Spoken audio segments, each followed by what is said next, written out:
মানুষের জগতের আড়ালে লুকিয়ে আছে এক নিষিদ্ধ জগৎ, যেখানে নীল আলোর ঘুল, জিন আর নরকের জ্বলন্ত আগুনের ইফরিতদের মাঝে চলছে হাজার বছরের প্রাচীন এক যুদ্ধ। কিন্তু এই রক্তের হোলি খেলায় যখন জড়িয়ে পড়ল এক সাধারণ মানবীর পবিত্র প্রেম, তখন থমকে গেল মহাকাল। ঘুল সেনাপতি পাইথন, যার এক ইশারায় পৃথিবী কাঁপে, সে কি পারবে তার প্রিয়তমা জান্নাতকে ইফরিত রাজা লর্ডের পৈশাচিক হাত থেকে রক্ষা করতে? নাকি এই নিষিদ্ধ ভালোবাসাই ডেকে আনবে পুরো জিন জাতির চরম মহাপ্রলয়? একদিকে রানীর মহান আত্মত্যাগ, অন্যদিকে লর্ডের অমানবিক নিষ্ঠুরতা। যখন জান্নাতের রক্তে লাল হয়ে উঠবে মায়াবী ঝরনার জল, তখন শান্ত সেনাপতি পাইথন কিভাবে রূপ নেবে এক সংহারী রক্তদানবে? একাই কি সে ধুলোয় মিশিয়ে দেবে পুরো ইফরিত বংশের অস্তিত্ব? ভয়, রহস্য আর হৃদস্পন্দন থামিয়ে দেওয়া এক অমর প্রেমের মহাকাব্য নিয়ে আমাদের আজকের এই বিশেষ আয়োজন। তৈরি তো আপনি? কারণ এই গল্পের শেষে আপনার চোখের জল ধরে রাখা অসম্ভব হবে। পৃথিবীর মানুষের চোখের আড়ালে লুকিয়ে আছে এক আদিম জগৎ, যার নাম ছায়া অরণ্য।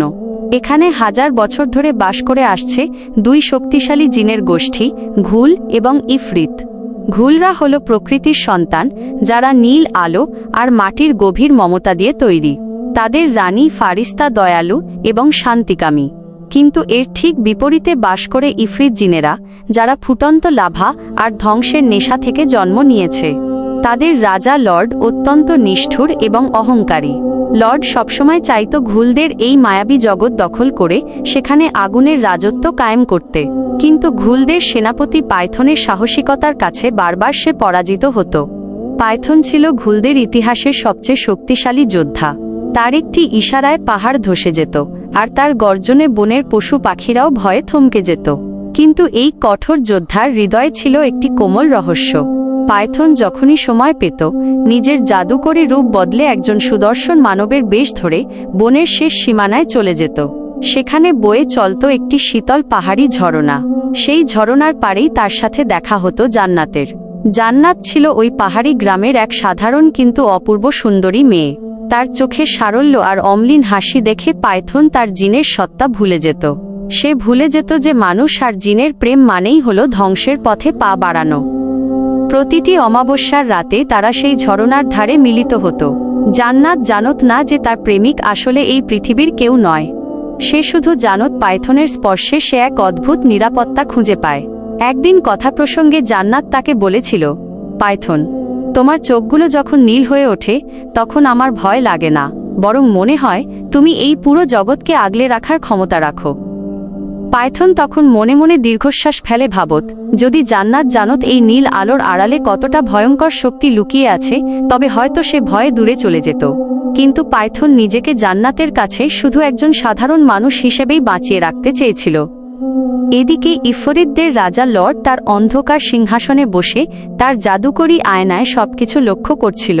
লর্ড ভালো করেই জানত পাইথনকে সরাসরি যুদ্ধে হারানো অসম্ভব, তাই সে পাইথনের দুর্বলতা খুঁজছিল। যখন সে দেখল পাইথন এক মানবকন্যার প্রেমে মজেছে, তখন তার ঠোঁটে ফুটে উঠল এক পৈশাচিক হাসি।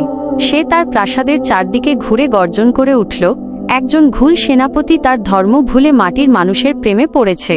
এর চেয়ে বড় সুযোগ আর হতে পারে না। আমি এই মেয়েটিকে ব্যবহার করেই ঘুলদের অহংকার চূর্ণ করব। পাইথনের সেই ভালোবাসা তার জীবনের কাল হয়ে দাঁড়াবে। রাজা লর্ড তার অন্যতম প্রধান সেনাপতিকে ডেকে আদেশ দিল, যাও, ওই মেয়েটির ওপর নজর রাখো। যখনই পাইথন তার থেকে দূরে থাকবে, তখনই তাকে আমাদের আগ্নেয় পাহাড়ের গুহায় বন্দি করে আনবে। আমি চাই পাইথন তার চোখের সামনে জান্নাতের জীবনী শক্তি শেষ হতে দেখুক। লর্ডের আদেশে শত শত আগুনের ছোট ছোট জিনের দল বনের চারদিকে ছড়িয়ে পড়ল। বনের বাতাস গরম হতে শুরু করল, আর সবুজ পাতাগুলো কালো হয়ে কুঁকড়ে যেতে লাগল। এটি ছিল এক মহাপ্রলয়ের সংকেত, যা রানী ফারিস্তাও তার স্ফটিকের আয়নায় দেখতে পাচ্ছিলেন। রানী ফারিস্তা জানতেন পাইথন ভুল পথে যাচ্ছে। তিনি পাইথনকে ডেকে সাবধান করেছিলেন, পাইথন, মানুষের হৃদয় কাঁচের মতো ভঙ্গুর, আর আমাদের জীবন আগুনের মতো অস্থির। এই দুইয়ের মিলন কখনো শুভ হয় না। ইফরিতরা সুযোগ খুঁজছে, তুমি নিজেকে সামলাও। কিন্তু পাইথন তখন ভালোবাসায় এতটাই অন্ধ ছিল যে সে তার রানীর সতর্কবাণী কানে তোলেনি। সে শুধু জানত জান্নাত ছাড়া তার অমরত্ব অর্থহীন। সে রানীকে বলেছিল, মহারানী, আমি যদি জান্নাতকে রক্ষা করতে না পারি তবে আমার এই অসীম শক্তির কোনো প্রয়োজন নেই। অশুভের সেই ছায়া যখন ধীরে ধীরে জান্নাতের গ্রামের দিকে এগিয়ে আসছিল, তখনও পাইথন জানত না যে তার এক মুহূর্তের অসতর্কতা কত বড় সর্বনাশ ডেকে আনতে চলেছে। এক রাতে জান্নাত যখন একাকী ঝরনার পাড়ে দাঁড়িয়ে পাইথনের জন্য অপেক্ষা করছিল, হঠাৎ চারপাশের আকাশ লাল হয়ে গেল। ঠান্ডা বাতাস আগুনের মতো গরম হয়ে উঠল। ঝোপের আড়াল থেকে বিকট হাসির শব্দ ভেসে আসতে লাগল। জান্নাত বুঝতে পারল সে বিপদে পড়েছে। সে প্রাণভয়ে চিৎকার করে ডাকল, পাইথন, তুমি কোথায়? আমাকে বাঁচাও। কিন্তু সেই চিৎকারের শব্দ পাইথনের কানে পৌঁছানোর আগেই একদল ইফরিত জিন তাকে চারপাশ থেকে ঘিরে ফেলল। তাদের নখ থেকে বের হওয়া আগুনের শিখা দেখে জান্নাত জ্ঞান হারিয়ে মাটিতে পড়ে গেল। লর্ডের সেনারা তাকে তুলে নিয়ে গেল অন্ধকার নরকের দিকে। পাইথন যখন সেখানে পৌঁছাল, তখন শুধু পড়েছিল জান্নাতের একটি রুমাল আর চারপাশে ছাইয়ের আস্তরণ। সে বুঝতে পারল যুদ্ধের দামামা বেজে উঠেছে। জান্নাতকে হারিয়ে যাওয়ার পর ছায়া অরণ্যের সেই নিস্তব্ধতা যেন এক হাহাকারে পরিণত হল। পাইথন সেই ঝরনার পাড়ে জান্নাতের ফেলে যাওয়া রুমালটি হাতের মুঠোয় নিয়ে পাথরের মতো দাঁড়িয়ে রইল। তার চোখ দুটি এখন আর শান্ত নীল নয়, বরং এক প্রলয়ঙ্করী গভীর কালো রং ধারণ করেছে। সে বুঝতে পারল ইফরিত রাজা লর্ড তার সবচেয়ে প্রিয় জায়গায় আঘাত করেছে। পাইথনের মনের ভেতর এখন হাজারো আগ্নেয়গিরি একসাথে ফেটে পড়ার মতো যন্ত্রণা হচ্ছিল। সে তার বিশাল জাদুকরী গদাটি আকাশের দিকে তুলে এক বিকট গর্জন দিল। সেই গর্জনে পুরো পাহাড় কেঁপে উঠল। বনের পশুরা দিকবিদিক জ্ঞানশূন্য হয়ে ছুটতে লাগল। আকাশ থেকে বজ্রপাত নেমে এল ঠিক সেই জায়গায় যেখানে পাইথন দাঁড়িয়েছিল। পাইথন আর দেরি না করে সরাসরি রওনা দিল ঘুলদের প্রধান প্রাসাদে। সে জানো ইফরিতদের দুর্ভেদ্য আগ্নেয় পাহাড়ের ভেতরে একা প্রবেশ করা আত্মহত্যার শামিল। তাকে রানী ফারিস্তার সাহায্য নিতেই হবে। প্রাসাদে পৌঁছে সে দেখল রানী ফারিস্তা তার দিব্য দৃষ্টি দিয়ে সব দেখছেন। তার চেহারায় এক অদ্ভুত বিষণ্ণতা। পাইথন রানীর পায়ের সামনে নতজানু হয়ে বসল। তার কণ্ঠে ছিল কান্নার সুর, কিন্তু চোখে ছিল প্রতিশোধের আগুন। সে বলল, মহারানী, আমি আপনার অবাধ্য হয়েছিলাম, তার শাস্তি আমাকে দেওয়া হোক। কিন্তু ওই নিষ্পাপ মেয়েটি লর্ডের নরকে তিলে তিলে মরছে। আমি তাকে ছাড়া বাঁচব না। আমাকে অনুমতি দিন, আমি ইফরিতদের সাম্রাজ্য ধ্বংস করে জান্নাতকে ফিরিয়ে আনব। রানী ফারিস্তা আসন ছেড়ে উঠে দাঁড়ালেন। তার ডানা থেকে এক মায়াবী নীল আলো পুরো দরবারকে আলোকিত করে তুলল। তিনি পাইথনের মাথায় হাত রেখে শান্ত স্বরে বললেন, পাইথন, তুমি শুধু আমাদের সেনাপতি নও, তুমি এই অরণ্যের প্রাণ। আমি জানতাম লর্ড এই নিচুতম কাজটাই করবে। কিন্তু মনে রেখো, ইফরিতদের রাজ্যে পা রাখা মানেই হলো সরাসরি মৃত্যুর সাথে লড়াই করা। সেখানে বাতাসের বদলে আগুন বয় আর মাটির বদলে লাভা প্রবাহিত হয়। তবুও ভালোবাসার টানে যখন একজন যোদ্ধা নিজের জীবন বাজি রাখে, তখন স্বয়ং প্রকৃতিও তাকে সাহায্য করে। আমি তোমাকে অনুমতি দিলাম, আমাদের ঘুল বাহিনীর একটি দক্ষ দলকে সাথে নিয়ে যাও। কিন্তু সাবধান, লর্ড তোমাকে রাগিয়ে দিয়ে তোমার বুদ্ধি ভ্রষ্ট করতে চাইবে। এদিকে লর্ডের আগ্নেয় প্রাসাদের অন্ধকার প্রকোষ্ঠে জান্নাতের জ্ঞান ফিরল। সে দেখল তার চারদিকে বিশাল লোহার খাঁচা, যা আগুনের শিখা দিয়ে তৈরি। সেই খাঁচার নিচে টকবক করে ফুটছে গরম লাভা। জান্নাত ভয়ে কুঁকড়ে গেল। তার সারা শরীরে যন্ত্রণার ছাপ, কারণ ইফরিতদের স্পর্শে মানুষের চামড়া পুড়ে যায়। ঠিক তখনই অন্ধকারের মধ্য থেকে এক জোড়া লাল জ্বলন্ত চোখ বেরিয়ে এল।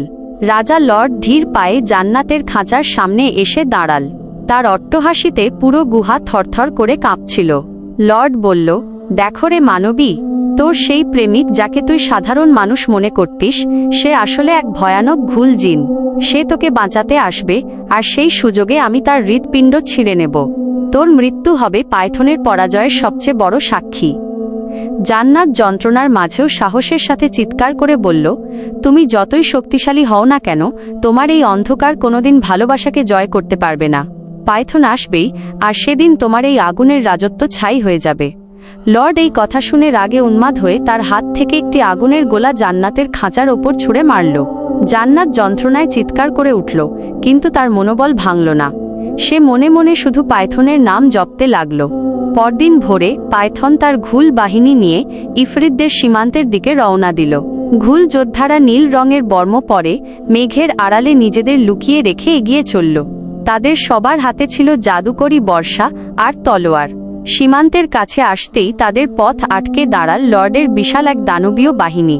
সেই বাহিনীতে ছিল হাজার হাজার ইফরিত সৈন্য, যাদের শরীর থেকে সবসময় কালো ধোঁয়া বের হচ্ছিল। শুরু হলো এক রক্তক্ষয়ী সংঘর্ষ। আকাশ কালো আর নীল আলোয় মেখে এক বীভৎস রূপ নিল। পাইথন কোনো বাধা মানল না।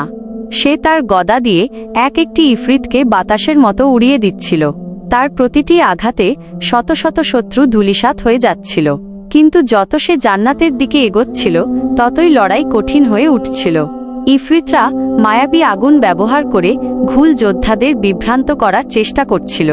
যুদ্ধের এক পর্যায়ে পাইথন দেখতে পেল লর্ডের প্রধান সেনাপতি, যে ছিল আগুনের তৈরি এক বিশাল সাপ। সে পাইথনের পথ রোধ করে দাঁড়াল। তাদের মধ্যে শুরু হলো দ্বৈরথ।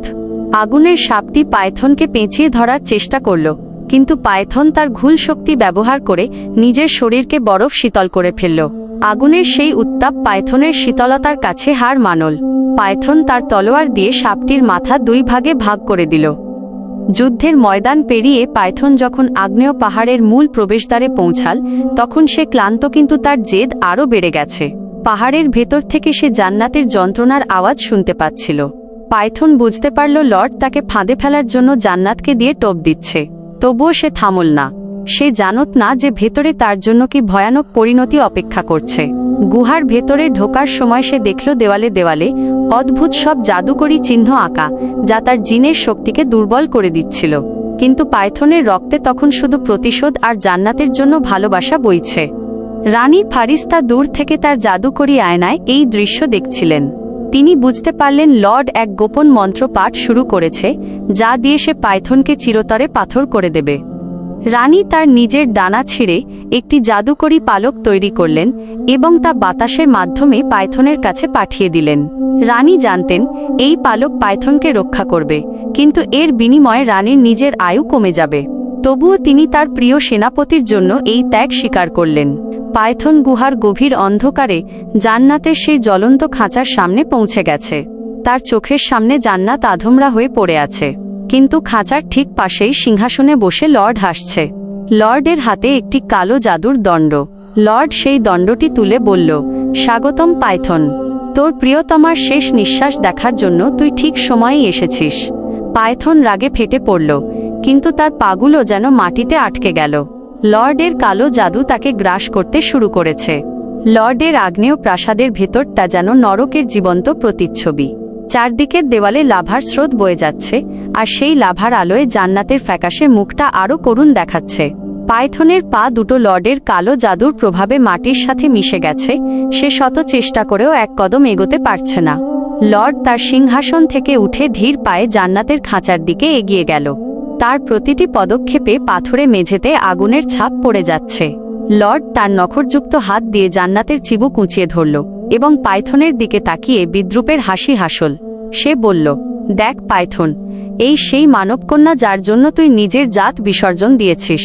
এখন দেখ আমার এক ইশারায় এই আগুনের খাঁচা কিভাবে ওকে ভস্মীভূত করে দেয়।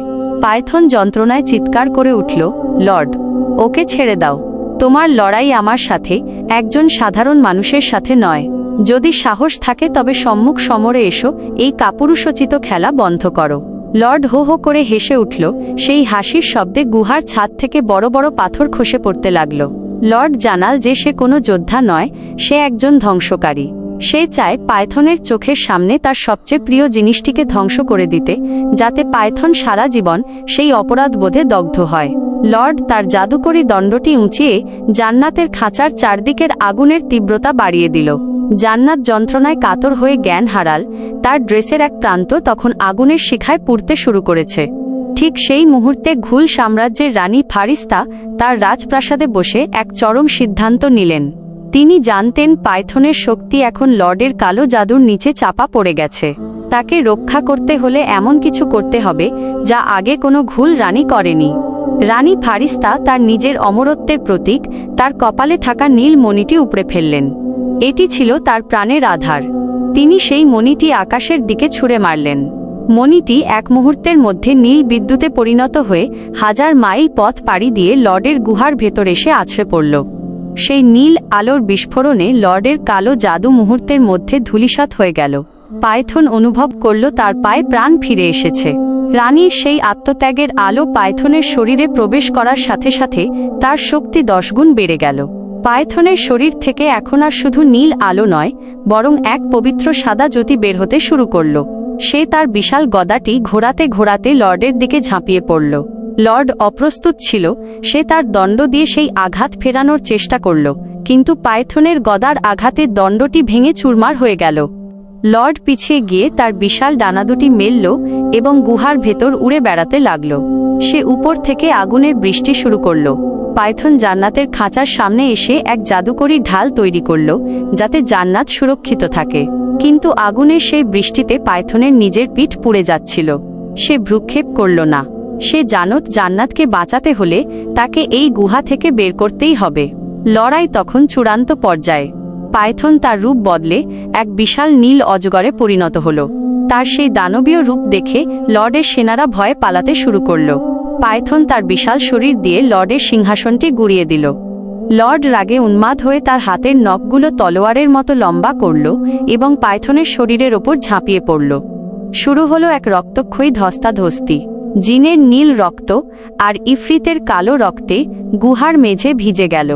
পাইথন তার ফনা তুলে লর্ডের গলায় এক মরণ কামড় দিল। লর্ড যন্ত্রণায় চিৎকার করে উঠল এবং পাইথনের শরীরে তার বিষাক্ত আগুনের নখ গেঁথে দিল। দুজনেই মারাত্মকভাবে জখম হল। লর্ড জানত সে হারছে, তাই সে শেষ চাল চালল। সে জান্নাতের খাঁচার শিকলগুলো একটানে ছিঁড়ে ফেলল, যার ফলে খাঁচাটি সরাসরি নিচে ফুটন্ত লাভার দিকে পড়তে শুরু করল। জান্নাত তখন খাঁচার ভেতরে অচেতন। পাইথন তার সাপের রূপ ছেড়ে আবার মানুষের রূপে ফিরে এল এবং বিদ্যুতের গতিতে লাভার দিকে ঝাঁপ দিল। সে এক হাত দিয়ে পাহাড়ের একটি খাঁজ ধরল আর অন্য হাত দিয়ে জান্নাতের খাঁচাটি আঁকড়ে ধরল। তার পায়ের ঠিক নিচেই ফুটন্ত লাভা টকবক করছে। অসহ্য গরমে পাইথনের হাত পুড়ে চামড়া খসে যাচ্ছে, কিন্তু সে জান্নাতকে ছাড়ল না। সে তার শরীরের সমস্ত শক্তি এক জায়গায় করে খাঁচাটিকে ওপরের দিকে ছুঁড়ে মারল। জান্নাত নিরাপদ জায়গায় ছিটকে পড়ল, কিন্তু পাইথন তখন ঝুলে আছে নিশ্চিত মৃত্যুর মুখে। লর্ড ওপর থেকে দাঁড়িয়ে এই দৃশ্য দেখছিল এবং পৈশাচিক হাসিতে ফেটে পড়ছিল। সে বলল, তোকে মারার জন্য আমার আর কিছু করার দরকার নেই পাইথন। তুই নিজেই নিজের কবর খুঁড়েছিস। লর্ড যখন পাইথনের হাত পাড়িয়ে ধরে তাকে লাভার ভেতর ফেলে দিতে চাইল, তখনই অলৌকিকভাবে জান্নাতের জ্ঞান ফিরল। জান্নাত দেখল পাইথন মৃত্যুর সাথে লড়ছে।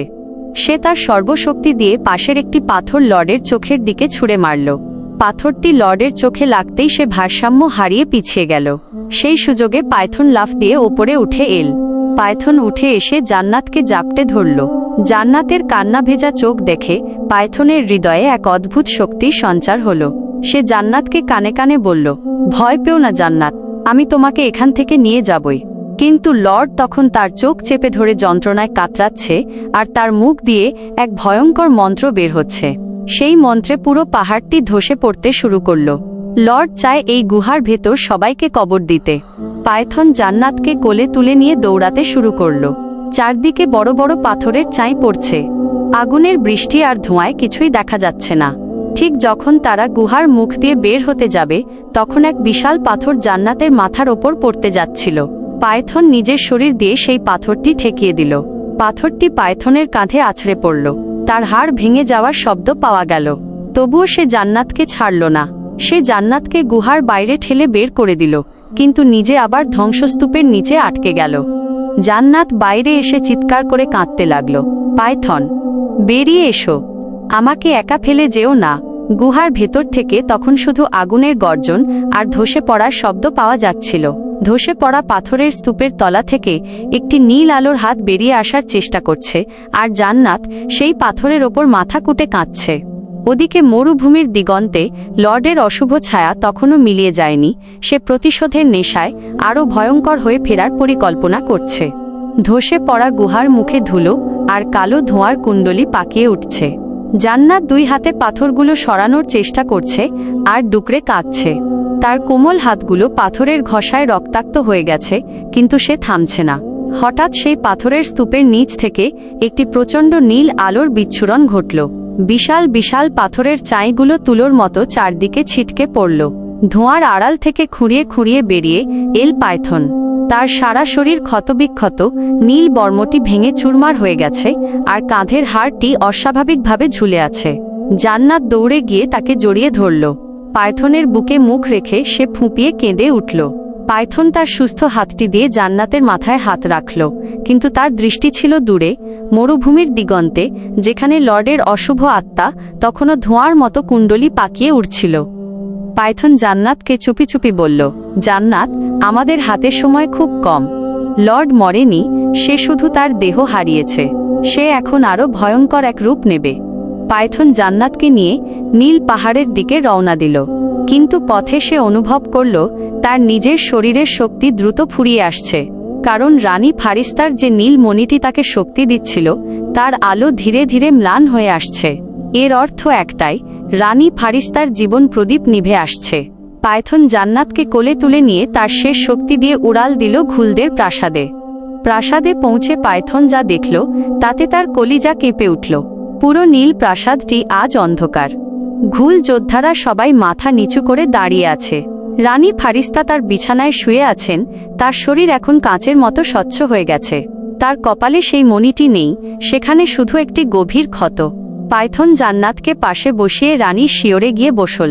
রানী ফারিস্তা ক্ষীণ চোখে পাইথনের দিকে তাকালেন এবং এক চিলতে হাসলেন। তিনি ফিসফিস করে বললেন, পাইথন, তুমি ফিরে এসেছ। আমি জানতাম তুমি পারবে। ওই মেয়েটি আমাদের শেষ আশা, ওকে রক্ষা করো। পাইথন কাঁদতে কাঁদতে বলল, মহারানী, আপনি কেন এমন করলেন? আমার মতো একজন সাধারণ সেনাপতির জন্য আপনি নিজের প্রাণ বিলিয়ে দিলেন। রানী ফারিস্তা জান্নাতের হাতটি নিজের হাতের ওপর রাখলেন এবং বললেন, পাইথন, এটি শুধু তোমার জন্য নয়। এই মেয়েটির ভেতরে একটি বিশেষ শক্তি আছে যা সে নিজেও জানে না। জান্নাত কোনো সাধারণ মানুষ নয়, তার পূর্বপুরুষদের রক্তে মিশে আছে প্রাচীন জাদুকরদের ক্ষমতা। লর্ড জান্নাতকে শুধু তোমাকে মারার জন্য অপহরণ করেনি, সে চেয়েছিল জান্নাতের ভেতরে সেই প্রাচীন শক্তি চুরি করতে। এই কথা বলেই রানী ফারিস্তা এক দীর্ঘশ্বাস ত্যাগ করলেন এবং তার শরীরটি কয়েক হাজার নীল আলোর প্রজাপতি হয়ে বাতাসে মিশে গেল। ঘুল সাম্রাজ্যের রানীর মহাপ্রয়াণ ঘটল। পুরো প্রাসাদে তখন কান্নার রোল, কিন্তু শোক করার সময় পাইথনের ছিল না। ঠিক তখনই আকাশের রং পাল্টে কুচকুচে কালো হয়ে গেল। কোনো মেঘ নয়, বরং লাখ লাখ ইফরিত জিনের দানা আকাশ ঢেকে ফেলেছে। লর্ড তার নতুন রূপে ফিরে এসেছে। এবার সে আর কোনো দৈহিক অবয়বে নয়, সে এক বিশাল আগুনের ঘূর্ণিঝড় হয়ে ধেয়ে আসছে। তার গর্জনে পাহাড়ের পাথরগুলো গলতে শুরু করল। লর্ড আকাশ থেকে অট্টহাসি দিয়ে বলল, ফারিস্তা মারা গেছে। এখন ঘুলদের রক্ষা করার মতো কেউ নেই। পাইথন, ওই মেয়েটিকে আমার হাতে সঁপে দাও, না হলে আজ এই নীল পাহাড় হবে ঘুলদের গণকবর। পাইথন উঠে দাঁড়াল। তার চোখে তখন আর কোনো মায়া নেই, আছে শুধু সংহারী রূপ। সে জান্নাতকে প্রাসাদের সবচেয়ে সুরক্ষিত গোপন কক্ষে পাঠিয়ে দিল। জান্নাত পাইথনের হাত ধরে বাধা দিতে চাইল, কিন্তু পাইথন তার কপালে একটি শেষ চুমু দিয়ে বলল, যদি আমি ফিরে না আসি তবে মনে রেখো জান্নাত, আমি তোমাকে এই জগতের চেয়েও বেশি ভালোবেসেছি। পাইথন তার গদাটি হাতে নিয়ে একাই প্রাসাদের প্রবেশদ্বারে গিয়ে দাঁড়াল। তার পেছনে মাত্র কয়েকশো ঘুল যোদ্ধা, আর সামনে লর্ডের অসীম আগুনের বাহিনী। শুরু হলো মহাযুদ্ধের দ্বিতীয় পর্যায়। লর্ড তার আগুনের ঘূর্ণিঝড় থেকে শত শত আগুনের গোলা ছুড়তে লাগল। পাইথন তার জাদুকরী শক্তি দিয়ে একটি নীল প্রাচীর তৈরি করল, কিন্তু লর্ডের শক্তি এখন নিয়ন্ত্রণের বাইরে। লর্ড জান্নাত কোথায় লুকিয়ে আছে। সে পাইথনকে ব্যস্ত রেখে তার একটি বিশেষ সেনাদলকে প্রাসাদের পেছনের পথ দিয়ে পাঠিয়ে দিল। জান্নাত যখন একা সেই গোপন কক্ষে প্রার্থনা করছিল, হঠাৎ দেওয়াল ভেঙে 4 জন ইফরিত দানব ভেতরে ঢুকে পড়ল। জান্নাত চিৎকার দিল, কিন্তু তার আওয়াজ যুদ্ধের গর্জনে হারিয়ে গেল। পাইথন যখন বুঝতে পারল লর্ড তাকে ধোঁকা দিয়েছে, তখন সে পাগলপ্রায় হয়ে প্রাসাদের ভেতর দৌড়াতে শুরু করল। সে দেখল লর্ডের সেনারা জান্নাতকে টেনে হিঁচড়ে নিয়ে যাচ্ছে। লর্ড নিজে সেই ঘরের ওপর ভেঙে পড়ল। আগুনের তাপে জান্নাতের শরীর ঝলসে যেতে লাগল। পাইথন জান্নাতকে বাঁচাতে গেলে লর্ড তার ওপর এক বিশাল আগুনের স্তম্ভ ছুঁড়ে মারল। পাইথনের শরীর আগুনের শিখায় জ্বলতে শুরু করল, কিন্তু সে থামল না। সে জ্বলন্ত শরীর নিয়েই লর্ডের সেই ঘূর্ণি বাতাসের ভেতর ঢুকে পড়ল। পাইথনের এই অভাবনীয় সাহস দেখে লর্ড কিছুটা থমকে গেল। পাইথন লর্ডের ঠিক মাঝখানে গিয়ে তার গদাটি মাটির গভীরে গেঁথে দিল। এক বিশাল ভূমিকম্পে পুরো পাহাড় ফেটে গেল। কিন্তু এই ভূমিকম্পে জান্নাত যে পাথরের ওপর দাঁড়িয়েছিল সেটিও ধসে গেল। জান্নাত নিচে পড়ে যেতে যেতে একটি ঝুলে থাকা শিকল ধরে ফেলল, কিন্তু তার নিচে এখন শুধু জ্বলন্ত লাভার সমুদ্র, যা লর্ড তৈরি করেছে। পাইথন এক হাতে লর্ডকে ঠেকিয়ে অন্য হাতে জান্নাতকে ধরার চেষ্টা করছে। লর্ড এক পৈশাচিক কৌশলে পাইথনের চোখের সামনেই জান্নাতের শিকলটিতে আগুন ধরিয়ে দেয়। জান্নাত নিচে পড়ে যাচ্ছে আর পাইথন তার হাত বাড়িয়ে হাহাকার করছে। ঠিক সেই মুহূর্তে জান্নাতের শরীর থেকে এক অদ্ভুত সোনালি আলো বিচ্ছুরিত হতে শুরু করে। পাইথন বুঝতে পারে রানীর বলা সেই রহস্যময় শক্তির জাগরণ ঘটছে। কিন্তু এই শক্তি কি জান্নাতকে বাঁচাতে পারবে, নাকি এটিই হবে তাদের শেষ বিদায়? শিকলটি যখন আগুনের তাপে গলে ছিঁড়ে গেল, জান্নাত তখন শূন্যে। নিচে টকবক করে ফুটছে লর্ডের তৈরি করা বিষাক্ত লাভার সমুদ্র। পাইথন আর্তনাদ করে লাফ দিল জান্নাতকে ধরার জন্য, কিন্তু তার আগেই এক অলৌকিক ঘটনা ঘটল। জান্নাতের শরীর থেকে হঠাৎ একটি তীব্র সোনালি আলো বিচ্ছুরিত হল, যা পুরো অন্ধকার গুহাকে দিনের আলোর মতো উজ্জ্বল করে দিল।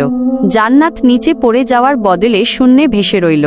তার চোখ দুটি এখন আর সাধারণ মানুষের মতো নয়, বরং তাতে এক অদ্ভুত স্বর্গীয় জ্যোতি খেলা করছে।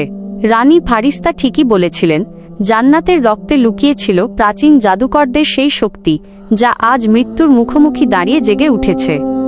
জান্নাতের চারদিকে একটি সোনালি রক্ষাকবচ তৈরি হল, যা ইফরিতদের আগুনের তাপকে শীতল করে দিচ্ছিল। লর্ড এই দৃশ্য দেখে থমকে গেল। সে অট্টহাসি থামিয়ে বিড়বিড় করে বলল, অসম্ভব। একজন সাধারণ মানবী কিভাবে নূর এ কাদিম বা প্রাচীন জ্যোতির অধিকারী হতে পারে? এই শক্তি তো হাজার বছর আগে বিলুপ্ত হয়ে গিয়েছিল। লর্ড বুঝতে পারল, জান্নাত বেঁচে থাকলে তার ধ্বংস অনিবার্য। সে তার সমস্ত আগুনের শক্তি একত্রিত করে জান্নাতের ওপর এক বিশাল বজ্রপাত ছুঁড়ে মারল। কিন্তু জান্নাতের সেই সোনালি আলোর সামনে লর্ডের কালো জাদু ধূলিসাৎ হয়ে গেল। পাইথন তখন মাটিতে পড়ে যন্ত্রণায় কাতরাচ্ছিল। জান্নাতের এই নতুন রূপ দেখে সে বিস্মিত হলেও তার মনে এক নতুন আশার সঞ্চার হল। সে জান্নাতকে চিৎকার করে বলল, জান্নাত, তোমার ভেতরের এই আলোকে নিয়ন্ত্রণ করো। এটাই লর্ডকে মারার একমাত্র উপায়। কিন্তু জান্নাত তখন ছিল এক ঘোরের মধ্যে। এই বিশাল জাদুকরী শক্তি তার সাধারণ মানব শরীর সহ্য করতে পারছিল না। তার নাক ও মুখ দিয়ে রক্ত ঝরতে শুরু করল। শক্তির এই প্রচণ্ড চাপে জান্নাত যন্ত্রণায় ছটফট করতে লাগল। সে বুঝতে পারছিল, এই শক্তি লর্ডকে মারতে পারলেও তার নিজের জীবন প্রদীপ নিভিয়ে দেবে। লর্ড এই সুযোগটিই নিল। সে জানত জান্নাত যতক্ষণ এই শক্তি ধরে রাখবে, ততক্ষণ সে নিজেও দুর্বল হতে থাকবে। লর্ড তার সেনাদের আদেশ দিল, পাইথনকে শেষ করো। ওকে আর বাঁচতে দেওয়া যাবে না। শত শত ইফরিত সৈন্য পাইথনের ওপর ঝাঁপিয়ে পড়ল। পাইথন তখন অর্ধেক পুড়ে যাওয়া শরীর নিয়ে লড়াই করছিল। তার জাদুকরী গদাটি অনেক আগেই ভেঙে গেছে। এখন সে খালি হাতেই শয়তানদের বুক চিরে ফেলছিল।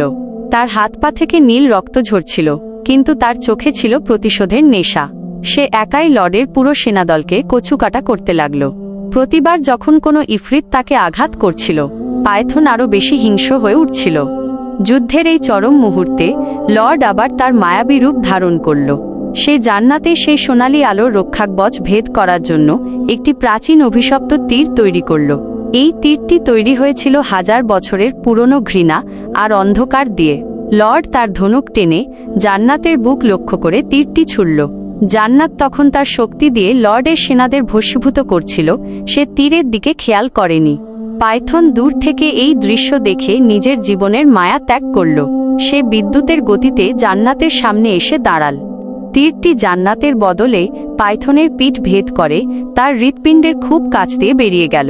পাইথন এক ভয়াবহ যন্ত্রণায় চিৎকার দিয়ে মাটিতে লুটিয়ে পড়ল। সেই তীরের বিষ পাইথনের শরীরে দ্রুত ছড়িয়ে পড়তে লাগল। জান্নাত যখন দেখল পাইথন তার জন্য নিজের জীবন বিসর্জন দিতে চলেছে, তখন তার সেই দৈবশক্তি আর স্থির থাকতে পারল না। জান্নাতের কান্না আর চিৎকার এক হয়ে এক বিশাল বিস্ফোরণ ঘটল। সেই সোনালি আলোর ধাক্কায় লর্ডের অর্ধেক শরীর পুড়ে ছাই হয়ে গেল এবং সে যন্ত্রণায় চিৎকার করতে করতে অন্ধকারের অতলে হারিয়ে গেল। বিস্ফোরণের পর জান্নাত ধীরে ধীরে মাটিতে নেমে এল। তার শরীরের সেই জ্যোতি এখন মিলিয়ে গেছে। সে আবার এক সাধারণ দুর্বল মেয়েতে পরিণত হয়েছে। সে হামাগুড়ি দিয়ে পাইথনের রক্তাক্ত শরীরের কাছে গেল। পাইথনের নীল রক্ত জান্নাতের সোনালি জামাকে ভিজিয়ে দিচ্ছে। পাইথন খুব কষ্টে জান্নাতের দিকে তাকিয়ে হাসল। তার মুখ দিয়ে রক্ত বেরোচ্ছিল। সে ফিসফিস করে বলল, তুমি বেঁচে আছো, এটাই আমার জয়। জান্নাত, তুমি এই নরক থেকে পালিয়ে যাও, আমার সময় শেষ। জান্নাত পাগলের মতো পাইথনের জখম হাত চেপে ধরল। সে কাঁদতে কাঁদতে বলল, না পাইথন, আমি তোমাকে ছাড়া কোথাও যাব না। তুমি আমাকে একা ফেলে যেতে পারো না। রানী ফারিস্তা নেই, এই জগৎ নেই, তুমি না থাকলে আমার অস্তিত্ব কোথায়? জান্নাত তার শরীরের অবশিষ্ট শক্তি দিয়ে পাইথনের বিষ নামানোর চেষ্টা করল, কিন্তু লর্ডের সেই অভিশপ্ত তীরের বিষ ছিল প্রাণঘাতী। পাইথনের শরীর ধীরে ধীরে কালো হতে শুরু করল। ঠিক সেই মুহূর্তে গুহার বাইরে থেকে আবার ইফরিতদের গর্জনের শব্দ শোনা গেল। লর্ড মারা যায়নি, সে তার ক্ষতবিক্ষত শরীর নিয়ে আবার ফিরে আসছে। লর্ড বুঝতে পেরেছে জান্নাত এখন শক্তিহীন। সে ধীর পায়ে গুহার ভেতরে ঢুকতে ঢুকতে বলল, তোদের ভালোবাসা আজ তোদেরই কবর হবে। পাইথন মরবে বিষের যন্ত্রণায়, আর জান্নাত, তোকে আমি আমার দাসী করে রাখব অনন্তকাল। লর্ডের এই পৈশাচিক কথা শুনে পাইথনের শেষ রক্তবিন্দু টকবক করে উঠল। সে জান্নাতের চোখের দিকে তাকিয়ে দেখল, সেই চোখের জল তাকে এক অলৌকিক সাহস দিচ্ছে। মৃত্যুশয্যায় থাকা পাইথন হঠাৎ তার দুই হাত দিয়ে মাটির গভীরে খামচে ধরল। তার শরীরের বিষাক্ত কালো রং হঠাৎ টকটকে লাল হতে শুরু করল।